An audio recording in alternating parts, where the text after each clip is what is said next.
Bom dia, tarde, noite ou madrugada, a hora que for. Eu sou Stamato, autor da Era do Abismo, e quero falar sobre o livro Filhos do Éden, Herdeiros de Atlântida, do Eduardo Spohr, que é o segundo romance que o autor publicou e o primeiro da trilogia Filhos do Éden. Ele começou com a Batalha do Apocalipse, que já tem uma análise de escritor aqui no canal, em que o herói era o Abalon, que também tem uma análise de escritor, uma análise de personagem aqui no canal, tá? E ele falou que ele queria continuar a história, mas não de uma forma da sequência, aquela narrativa da Batalha do Apocalipse, porque já estava concluída aquela narrativa. Então ele sentiu que seria meio que trair aquela história, inventar a continuação de uma história que tinha acabado, né? Então, para continuar a explorar o universo, expandir, né, esse universo e contar mais histórias nesse mundo, ele apresentou esse livro, que é o começo de uma nova trilogia que está ligada à Batalha do Apocalipse, mas que vem antes da Batalha do Apocalipse. Tanto que, no final das contas, a obra completa ficou conhecida como Tetralogia Angélica. É a trilogia Filhos do Éden e, por final, a Batalha do Apocalipse. Apitou aqui meu WhatsApp, que esqueci de tirar o som do computador, daqui a pouco eu tiro o som dele. Mas confere até o final desse conteúdo. Aqui é uma análise sobre a narrativa desse livro, tanto do que pode ser interessante para os leitores, como também que pode ensinar algumas lições de escrita aos escritores também.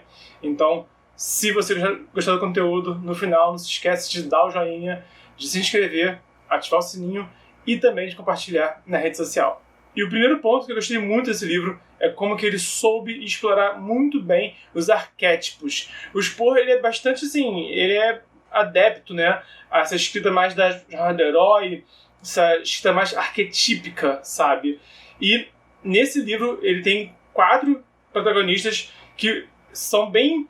É bem evidente como que ele explorou o arquétipo de cada um deles. Então, por exemplo, a Kyra, que é a heroína da saga, ela começa sendo aquela personagem que ela a princípio não conhece o universo ao redor dela. Ela é uma universitária, tá, típica, e ela tá redescobrindo esse universo. E ela tem aquela questão dela ser aquela heroína que não sabe que é heroína, aquela heroína que ela vive uma vida comum, mas ela é algo muito mais do que ela sabe do que ela é, sabe?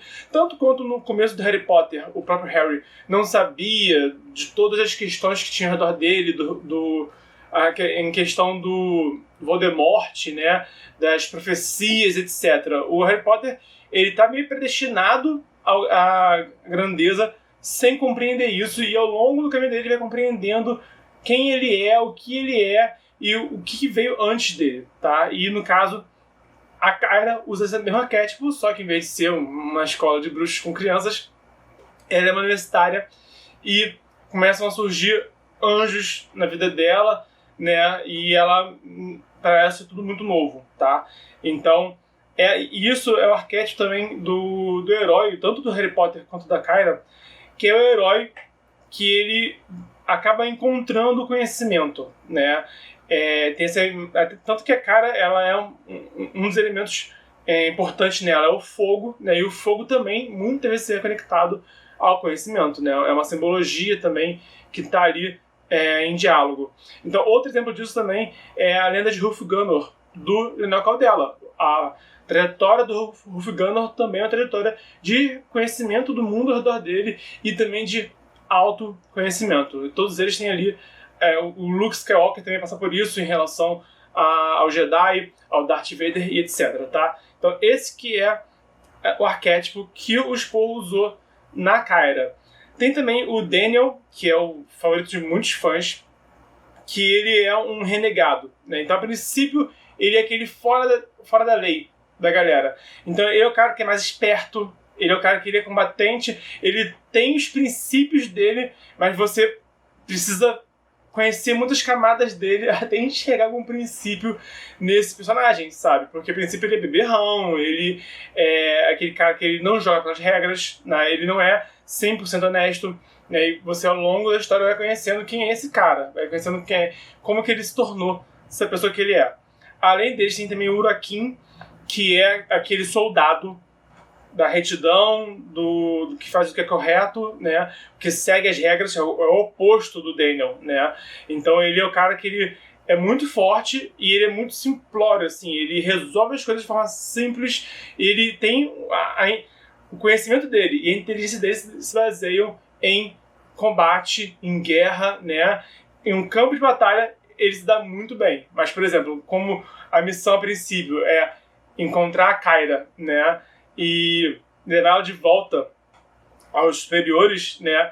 Aí já é uma missão que ele fica desconfortável, né? Porque ele não tem paciência, não tem tato para esse tipo de coisa. E tem também o Levi, que é o amigo de todo mundo. O Levi é aquele cara que é muito bonzinho, ele é muito... É impossível você não gostar dele, sabe? É impossível você não querer ter ele por perto, não querer ser amigo dele, porque ele é amigável com todo mundo, o que é muito interessante e não chega assim, a trazer problemas para a história, tá?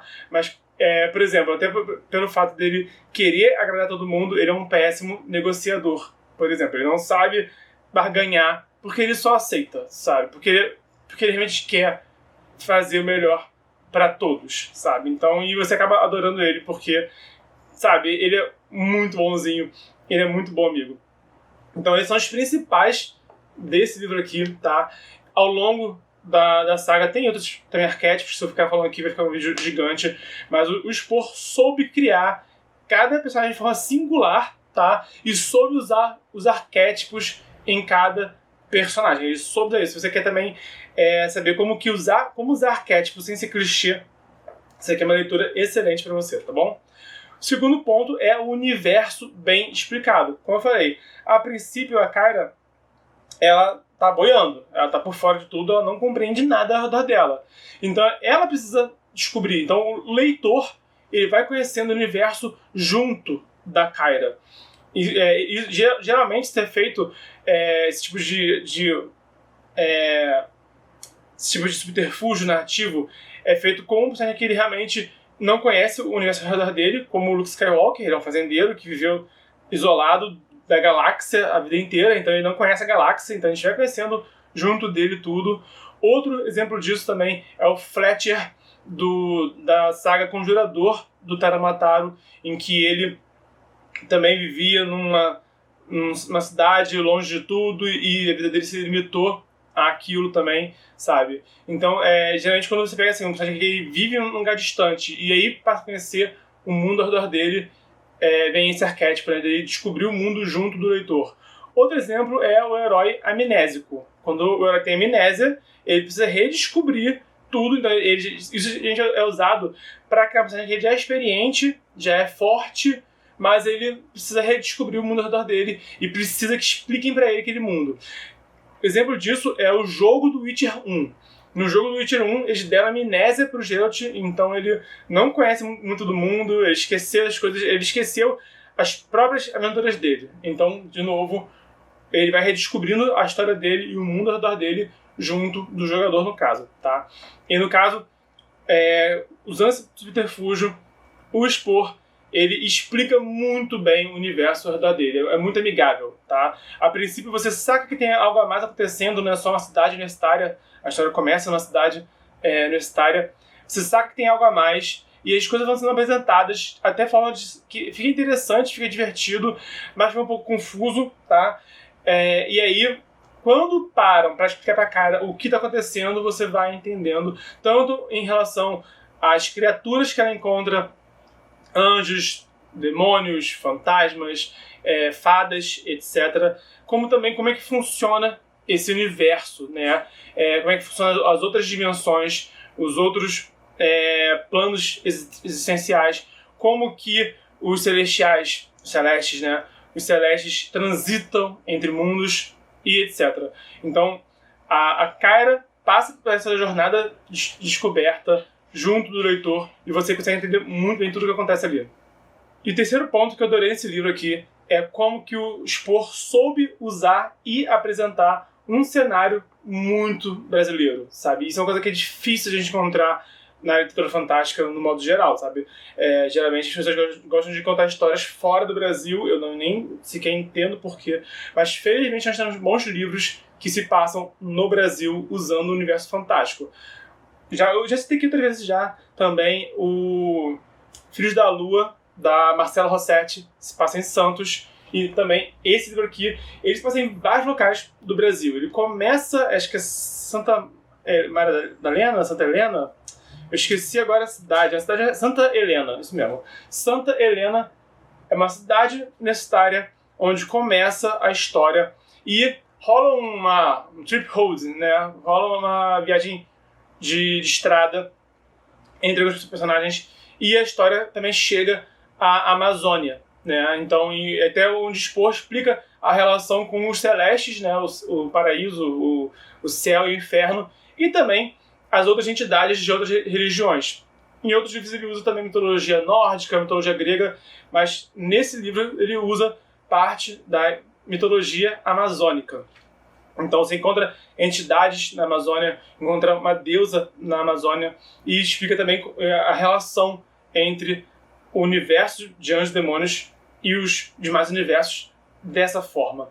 Então o Spohr, ele usa assim, o Brasil em peso nesse livro, ficou muito bom. Porque, de certa forma, até porque no livro anterior dele, na Batalha do Apocalipse, ele usou outros países além do Brasil. Também Brasil, tem a Ponte Rio-Niterói, por exemplo, tem o Cristo Redentor na Batalha do Apocalipse, mas ele passa por vários países naquele livro. E também, na sequência do livro aqui, também no Anjo da Morte e no Paraíso Perdido, o Spohr, de novo, explora outros países também, tá? Então ele não abre mão de explorar o mundo inteiro. Na verdade, o Spohr, ele já viajou pelo mundo inteiro, então ele conhece os locais que ele representa nas histórias dele, tá? Mas o ponto de partida dessa trilogia foi o Brasil, e ele soube usar a nossa cultura. Isso é útil porque não é só porque valoriza a nossa cultura, não é só por isso, isso também é fundamental, mas porque isso torna toda a história muito mais reconhecível para o público. Então quando ele fala que está na cidade brasileira, você consegue imaginar essa cidade com muito mais proximidade do que se fosse outro lugar. Por mais que você veja filmes em outros países, tá? Eu, por exemplo, já vi trocentos filmes em Nova York, então eu sei qual é a cara de Nova York, eu sei como é que é a imagética de Nova York, eu até sei qual que é a trilha sonora de Nova York, mas eu não sei qual que é o cheiro de Nova York, eu não sei como é que é ver meus próprios olhos lá dentro, sabe? Eu não sei o que é ouvir o trânsito e as conversas de Nova York, sabe? Então isso faz muita diferença. Alguns pensam que não, tá? Mas você conhecer, tanto o leitor quanto o escritor, conhecer em primeira mão o local de onde ele fala, de onde ele descreve, faz uma diferença brutal para a narrativa. E no caso do Spohr, o fato de ele usar Brasil, isso torna isso muito mais palpável para o leitor. Então o leitor reconhece muito mais, consciente disso ou não, tá? O leitor, ele reconhece muito mais o palco, né, o cenário daquela história por se passar no Brasil, tá, do que se fosse em outros lugares. Lógico que é muito legal também ler sobre outros lugares. O Spohr não abre mão de falar de vários países, de vários continentes diferentes, tá? Mas ele ter usado o ponto de partida como o Brasil nesse livro foi um charme a mais, foi mais reconhecível para o público, tá? E também fortaleceu e valorizou a nossa cultura. E o Spohr soube fazer isso. Não basta você botar Curupira e Saci-Pererê na história, tá? Muitos brasileiros têm medo de botar esses elementos porque sabe que muitas vezes não fica atraente para o público. Esse que é um ponto assim que os escritores, eu sinto que há esse medo de só usar Brasil não ficar atraente, tá? E realmente porque a questão não é usar ou não usar Brasil, a questão é a forma como você usa, tá? E usar de forma interessante, de forma realmente enriquecedora, tanto para a história quanto, consequentemente, para o leitor e para a cultura. No final das contas, eu acredito que o que tem que acontecer é que tem que ficar bom para a história tem que ficar boa, tá? A mitologia que você usa ou não pode te ajudar ou te dificultar a fazer algo bom. Tá? Esse que é o ponto. A escolha facilita ou dificulta. Já li livros já que se passam, livros brasileiros, tá? Que não tem nada de brasileiro na história, se passa em outro país, aí também com vários personagens de vários países diferentes, e ficou ruim. Tá? E o problema foi que falar de lugares e de pessoas que têm traços marcantes de outros lugares também, que você não conhece em primeira mão, dificulta a sua narrativa. Esse que é o ponto que acho que tem que compreender. Tá? Dificulta você alcançar um nível bom. O Spohr, ele viajou muito, então por isso que ele consegue falar de tantos lugares com tanta propriedade. Então eu recomendo realmente, quando for contar uma história, se basear naquilo que você conhece em primeira mão. E se for criar um mundo fantástico de sci-fi, fantasia medieval, é outra história, tá? Que vale a pena falar de outro livro. O Caldela é um que consegue narrar. O Caldela e a Karen Sorelli.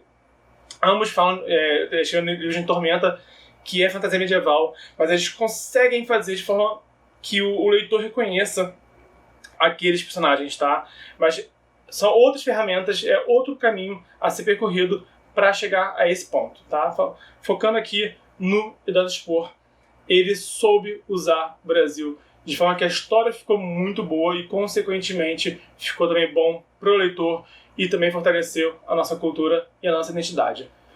Por hoje é isso, são esses 3 tópicos que eu queria trazer aqui. Como que o Spohr usou os arquétipos nesse livro, como que o Spohr apresentou o universo nesse livro e como que o Spohr também usou esse cenário brasileiro nesse livro aqui. Se você gostou do conteúdo, dá o joinha, se inscreve, ativa o sininho e se você conhece alguém que pode se interessar nesse conteúdo, envia também na rede social. Estamos no desafio 366 dias de escrita. É vídeo de escrita criativa, mercado editorial e cultura pop todo dia de 2020. Então, até amanhã.